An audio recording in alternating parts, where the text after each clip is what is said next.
Good evening बच्चों, आप सभी लोगों को ज्ञान पथ क्लासेस में स्वागत है। और आज हम लोग कल जो पढ़े थे लेक्चर 2 और आज हम लोग लेक्चर 3 लेकर आए हैं और आज हम लोग उसके आगे पढ़ेंगे। कल आपको बहुत इंटरेस्टिंग चीज बताए थे जीवों में जनन के लिए, और जीवों में जनन में सबसे पहले हम आपको कल बताए थे जीवन काल के बारे में। फिर हमने आपको 4 जीव का नाम लिया था और उस 4 जीव में हमने आपको बताया था कैसे कैसे इनका लाइफ स्पेन डिटरमाइन किया गया है। ठीक है, तो ये सारे चीज हमने बताया, लेकिन आज हम पढ़ेंगे जीवन काल की कुछ विशेषताएं और कुछ महत्वपूर्ण जीवों के जीवन काल के भी बारे में भी हम लोग जानेंगे।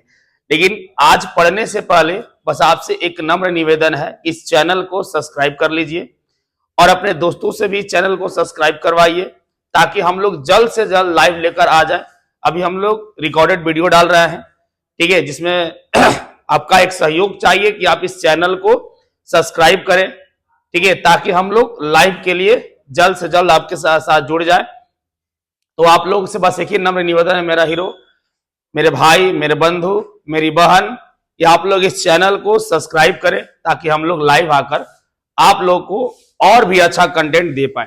ठीक है, तो हम लोग आज स्टार्ट करते हैं। स्टार्ट करना यह है कि जीवन काल हमने कल आपको पढ़ाया था और जीवन काल में हमने आपको कल एक चीज पढ़ाया था कि जन्म और यानी कि जिस जीव का जन्म होता है, जन्म से लेकर उसके प्राकृतिक मृत्यु तक के जो काल होते हैं, यानी कि देख लो यहां पर, यानी कि अगर हम बात करते हैं जन्म की और जन्म के बाद हम बात करेंगे किसकी, प्राकृतिक मृत्यु की। ध्यान देना बाबू थोड़ा सा, प्राकृतिक मृत्यु की। तो इसके बीच के ये जो काल हमारे हैं, ये जो हमारे काल हैं, ये जो हमारे अवधि है, ये जो हमारे समय है, इनके काल अवधि या समय को ही क्या कहा जाता है, जीवन काल कहा जाता है। कल हम लोग यही पढ़े थे, ठीक है, क्या कहा जाता है, जीवन काल कहा जाता है। आज हम कुछ विशेष प्रकार के जीवों के जीवन काल देख लेते हैं, थोड़ा सा ध्यान दीजिएगा, ठीक है, ध्यान दीजिएगा थोड़ा सा। अब हम लिखते हैं बाबू, ध्यान देना बोर्ड पे,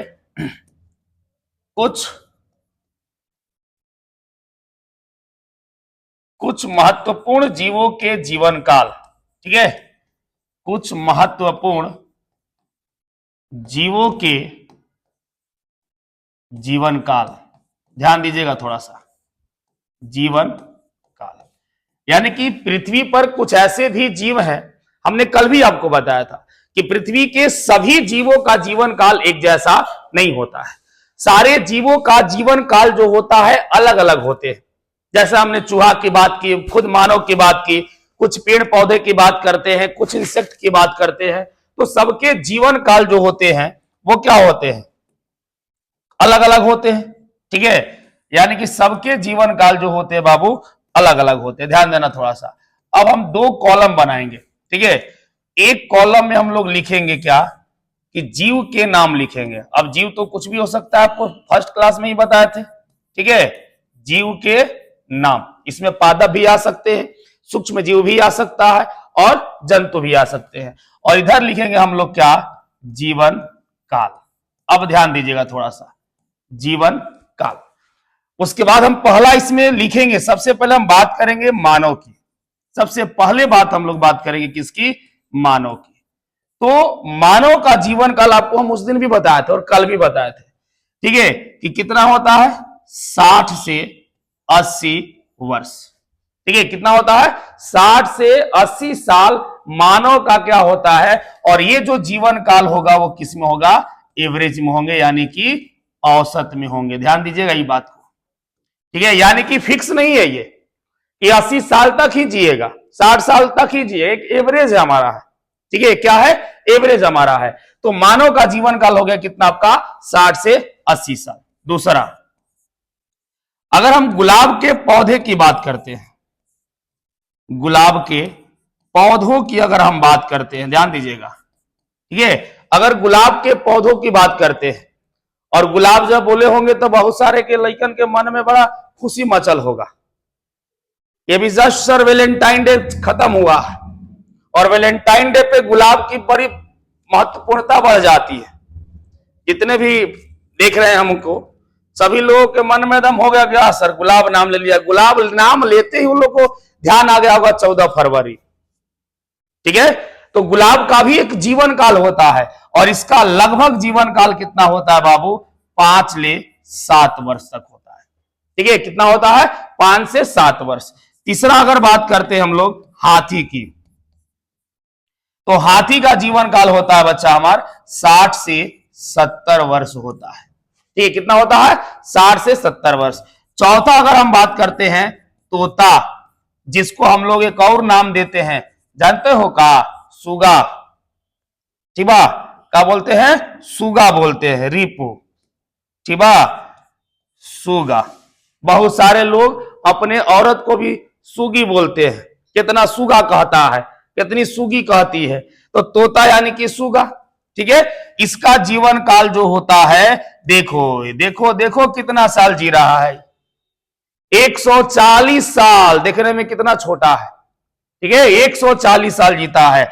उसके बाद 5 नंबर में अगर हम बात करते हैं कौवा यानी कि क्रो, और इसका जीवन काल जो होता है वो होता है बाबू कितना, 15 वर्ष का होता है। ठीक है, कितने साल का होता है, 15 वर्ष का होता है। उसके बाद अगर हम बात कर लेते हैं फल मक्खी की, जिसको हम लोग फ्रूट फ्लाई बोलते हैं, देखते हो कि फल के दुकान पर मान भिन भिन भिन भिन भिन भिन, किसको क्या बोलते हैं हम लोग, फ्रूट फ्लाई बोलते हैं। इसका जीवन काल होता है 1 से 2 हफ्ते होते हैं। ठीक है, 1 से 2 वीक्स होते हैं। ठीक है, ये फल मक्खी है और इसके आगे और भी है। ठीक है, तो बाकी हम लोग पढ़ेंगे, बाद में भी आपको क्वेश्चन में हम लोग करा लेंगे। ये जो मेन हमारे हैं, ठीक है, अभी एक और बच गया, ध्यान दीजिए, उसका भी देख लीजिए थोड़ा प्रेम से। इस हम लोग बात करते हैं कछुआ की, तो कछुआ का जीवन काल होता है 100 से 150 वर्ष। अगर हम बात करते हैं मगरमच्छ की, 60 साल होता है। तो तमाम ऐसे हमारे पास हैं, जैसे सिकोया पौधा की बात कर लो 3000 से 4000 वर्ष होता है। बांस की बात कर लो 50 से 100 वर्ष का होता है। ठीक है, तो बहुत सारे ऐसे पौधे जिनका जीवन काल जो होता है वो अलग अलग होता है। बात समझ में आई। एक बात और सबसे खास बात ध्यान देना कि अगर हम एक बात करते हैं कि जीवन काल के, ध्यान देना पॉइंट हमारा है कि जीवन काल के विशेषताएं, ध्यान देना थोड़ा सा, जीवन काल के विशेषताएं, यानी कि आखिर ये क्या इसकी प्रॉपर्टीज हो सकती है, क्या इसके गुण हो सकते हैं। तो पहला गुण की अगर बात करें, ध्यान देना थोड़ा सा, ठीक है, क्योंकि इसके पहले आपको हम पढ़ाए हैं कि जितने सारे जीवन, ये जीव के नाम है और ये इनके का है जीवन काल, और किसमें, औसत में, एवरेज में। ये निश्चित नहीं है इतने ही साल जिएगा। मान लो कोई जी गया 100 साल, तो क्या हमारा बायोलॉजी गलत हो जाएगी। कोई मान लो मर गया 40 साल में, दांत चियार के काम खत्म, तो क्या वो बायोलॉजी गलत होगी हमारी? नहीं, बायोलॉजी गलत नहीं है, ये एवरेज में आपका है, ये औसत है। ये ना कि एक्यूरेट दिया गया है कि 60 से 80 साल तक ही मानव जिंदा रहेंगे पृथ्वी पर, ऐसी कोई बात नहीं है। बढ़ भी सकते हैं, कम भी हो सकते हैं। ये इसीलिए हम लिख दिए यहां पर क्या बाबू, औसत में। ठीक है, इसीलिए आपको लिखा गया है वहां पर औसत में। चलिए नेक्स्ट देख लीजिए। देखिए, तो सबसे पहली बात कि अगर हम जीवन काल की बात करते हैं तो जीवन काल, देखना थोड़ा सा कंपैरिजन भी हम लोग कर लेंगे। जीवन काल किसी जीवों के, ध्यान देना, ठीक है, जीवन काल किसी जीवों के शारीरिक संरचना,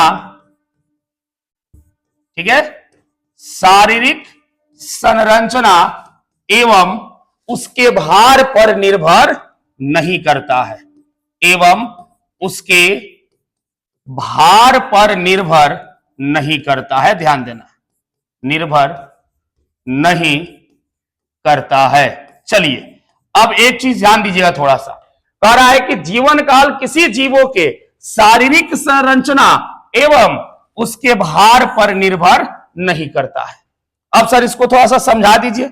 चलो आपको हम एग्जाम्पल लेते हैं 2 लोगों का, एक लेंगे तोता का और एक लेंगे हाथी का। ठीक है, एक तोता हो गया और एक हाथी। अगर हम शारीरिक संरचना की बात करें तो बोलो तोता से हाथी का शारीरिक संरचना हेवी होता है कि नहीं होता है? होता है ना, ये बहुत विशालकाय जानवर में आता है और ये एक मामूली सा का बर्ड्स में आते हैं। अगर वही उसके भार की बात करें तो बोलो दोनों में सबसे ज्यादा भार किसका है? हाथी का है। तो अगर हम ये कहें कि जिसका भार ज्यादा होगा वो ज्यादा दिन तक जिएगा, जिसका भार कम होगा वो कम दिन तक जिएगा, तो फिर ये हमारा जो परिभाषा है, जो हमारी विशेषता है, वो फिर क्या हो जाएंगे, गलत हो जाएंगे उस। ठीक है, इस तरह से देखो ध्यान से। अब इसका जीवन काल हमने क्या लिखाया था आपको, 140 साल, और इसका क्या लिखवाया था, 60 से 70 साल। तो कंपैरिजन करो, क्या कह रहा है कि निर्भर नहीं करता है गुरु कि अगर हाथी बड़ी हो, छोटी हो, मोटी हो, लंबी हो, कुछ भी हो, वो उसके संरचना पर और उसके भार पर निर्भर नहीं करता है। ठीक है, तो इसलिए हमने यहां पर एक वर्ड लिखा है कि जीवन काल किसी जीवों के शारीरिक संरचना में उसके भार पर निर्भर नहीं करता है। ठीक है, तो ये तोता देख लो, क्योंकि दोनों में कंपैरिजन अगर देखा जाए तो तोता हाथी की अपेक्षा का एक चुट्टी के समान है। ठीक है, लेकिन इसका जीवन काल देखो 140 साल, इसका जीवन काल देखो 60 से 70 साल। ठीक है, तो ऐसे तमाम हमारे पास जीव पड़े हुए हैं जिनके जीवन काल का होते हैं अलग अलग, और वो उनके शारीरिक संरचना और भार पर डिपेंड नहीं होते। ठीक है, तो ये था हमारा एक पॉइंट। सेकंड पॉइंट देखिए नेक्स्ट। ठीक है, अगर हम बात करते, ध्यान देना थोड़ा सा, अगर हम बात करते हैं, एक यूनिक चीज सीख लो आज, एक थोड़ा सा यूनिक चीज सीख लो कि अगर हम बात करते हैं अमीबा की, हमने आपको कल भी बताया था कि एक कोशिकीय जीव की कभी भी प्राकृतिक मृत्यु नहीं होती है, कभी नहीं होती है, यानी कि नेचर उसको कभी मार नहीं सकता है। हमारी होती है, हम मरते हैं, हमारी प्राकृतिक मृत्यु भी होती है, लेकिन एक कोशिकीय जीव ऐसे जीव है जो हमेशा का होते हैं, अमर होते हैं। ठीक है, यानी कि अगर मान लो अमर नहीं होते, मर जाते, तो अगर हमारे एक बार बैक्टीरियल डिजीज होता तो फिर दोबारा वही रोग हमें नहीं होना चाहिए था, लेकिन पुनः हो जाता है। इसका मतलब कि वो बैक्टीरिया अभी भी इस पृथ्वी पर जिंदा है, जीवित है। तो अमीबा, ध्यान देना, अब एक प्रश्न यहां फंसता है कि अमीबा का शारीरिक संरचना जो होता है, ध्यान देना थोड़ा सी बात है, एकदम यूनिक चीज बता रहे आपको। शारीरिक संरचना जो होता है क्या होता है, अनियमित होता है। ध्यान देना, क्या होता है, अनियमित। आंख मूंदो, कैसे भी बना दो, सर हो गया हमारा अमीबा। सिंपल बात है ना कि अमीबा का शारीरिक संरचना का होता है, अनियमित होता है। वही अगर हम बात करते हैं बाबू मानव की, तो मानव की शारीरिक संरचना जो होती है वो होती है हमारी क्या, नियमित होती है। अब कहोगे, आप एक प्रश्न कहोगे, ध्यान देना, हमारी बात को समझो। 1 लाख का क्वेश्चन है भैया, एकदम आपको डाउट्स क्लियर कर देंगे हम कि अमीबा की शारीरिक संरचना कैसी होती है, अनियमित, और मानव की शारीरिक संरचना कैसी होती है, नियमित होती है। तो ध्यान देना, इस पॉइंट को पहले समझ लो बढ़िया से कि हमने कहा कि जिसके पास सेल वॉल प्रेजेंट होगा, ध्यान देना थोड़ा सा, जिसके पास सेल वॉल प्रेजेंट होगा उसकी शारीरिक संरचना जो होगी वो नियमित होगी। जिसका सेल वॉल, अगर मान लो जिसका सेल वॉल, ध्यान देना थोड़ा सा, एक लाइन देख लो, और जिसके पास सेल वॉल प्रेजेंट नहीं होगा उसका शारीरिक संरचना अनियमित होगा। चलो हमने कह दिया क्या कि सर अमीबा में सेल वॉल नहीं होता है, इसकी शारीरिक संरचना अनियमित है। चलो मान लेते हैं आपकी बात, ठीक है। लेकिन आपके जब आपने इस वीडियो को पुनः दोबारा देखा तो आपको मन में एक प्रश्न आया कि सर लगता है गलती का पढ़ा दिए हैं। सर के अकॉर्डिंग कि जिसमें सेल वॉल होना चाहिए सर वो उसका शारीरिक संरचना नियमित होना चाहिए, और जिसमें सेल वॉल नहीं है उसका शारीरिक संरचना अनियमित है। तब उस बंदे का मिजाज कहां आता है, मानव पर, कि सर मानव में तो सेल वॉल नहीं होता है ना, मानव में सेल वॉल नहीं होता है, सर फिर भी इसकी बॉडी जो होती है निश्चित होती है, नियमित होती है। आखिर सर ऐसा क्यों फिर? तो हम भैया साइंस के टीचर हैं और हम कभी इस वर्ड को नहीं लिखते हैं। आजीवन जब तक हमारे से जुड़े रहोगे तब तक हम ये वर्ड ना लिखेंगे। आपको हम प्रमाण देंगे कि इसके पास सेल वाले नहीं होते हुए भी ये बंदा के शारीरिक संरचना नियमित निश्चित क्यों होती है। हम ये कहकर नहीं निकलेंगे कि भैया अपवाद है अब मान लो अब तुम मान जाओ, ऐसा नहीं। हम आपको प्रमाण देंगे ना कि आखिर इसके पास सेल वॉल नहीं है, क्योंकि आपको पता है कि जंतुओं के पास सेल वॉल प्रेजेंट नहीं होते। हमारे पास सेल वॉल नहीं, हमारे पास सेल मेम्ब्रेन होते हैं। कोशिका झिल्ली होती है, ना कि कोशिका भित्ति होती है। ठीक है, तो ध्यान देना कि मानव में सेल वॉल न ही होते हुए भी इसकी बॉडी क्या होती है, नियमित होती है। और उसका मेन कारण क्या है कि हमारे पास सेल वॉल नहीं हुआ तो क्या हुआ, ठीक है, हमारे पास सेल वॉल हुआ नहीं हुआ तो क्या हुआ भैया, हमारे पास क्या पड़ा है, कोशिकीय कंकाल पड़ा हुआ है, जिसे हम लोग सेल स्केलेटन बोलते हैं। ठीक है, क्या बोलेंगे गुरु, सेल स्केलेटन बोलेंगे कि हमारे पास सेल वॉल नहीं है फिर भी हमारी बॉडी नियमित होती है, निश्चित होती है। कारण क्या, हमारे पास सेल स्केलेटन यानी कि कोशिकीय कंकाल। ठीक है, और इनके भाई साहब के पास क्या नहीं होती है, सेल वॉल नहीं है, इसके वजह से इनकी बॉडी क्या होती है, अनियमित। तो समझ में आपको एग्जांपल हमने आपको फिर से समझा दिया आपको एक बार और कि जिसके पास सेल वॉल होगा उसकी बॉडी नियमित होगी, निश्चित होगी, जिसके पास नहीं होगा उसकी बॉडी अनियमित होगी। ठीक है, तो फिर हमने आपको एग्जांपल दिया कि मानव के पास सेल वॉल नहीं होते हुए भी उसकी बॉडी नियमित क्यों होती है, तो किसी कारण, कोशिकीय कंकाल के कारण। ठीक है, तो आप लोगों को समझ में आया। और इसके बाद हम लोग कल पढ़ेंगे जनन के प्रकार, जहां पर लेकर आएंगे आपके लिए अलैंगिक जनन और लैंगिक जनन। ठीक है, यानी कि आपको हम पढ़ाएंगे कल कि जनन कितने प्रकार के होते हैं, कौन कौन होते हैं। तो कल का टॉपिक हमारा रहेगा क्या, जनन के प्रकार। लेकिन आपसे बस एक निहोरा है, बड़े भाई हो, छोटे भाई हो, छोटी बहन हो, आपसे बस एक ही निहोरा हमारा है। ठीक है, हाथ जोड़कर विनती है आपसे, इस चैनल को थोड़ा सब्सक्राइब कराइए, कीजिए और स्वयं बच्चों अपने दोस्तों से, अपने मित्रों से कराइए, ताकि उन्हें भी सबसे इजी, सबसे सरल भाषा में यहां से उनको ज्ञान प्राप्त हो सके। ठीक है, और उसके बाद एकदम फ्री ऑफ कॉस्ट है, हमें ना तो मसीहा बनना है ना अपने आप को शो ऑफ करना है कि हम फ्री में पढ़ा रहे हैं। बस आपका एक आशीर्वाद हमारे लिए काफी है, और उस आशीर्वाद के लिए ही हम पढ़ा रहे हैं। खाली हमें नाम फेम नहीं कमाना है, हमको नाम चाहिए भी नहीं। आप मस्त हो, आप मस्त रहो, आप जीवन में खुश रहो, वही हमारे लिए बहुत बड़ी चीज है।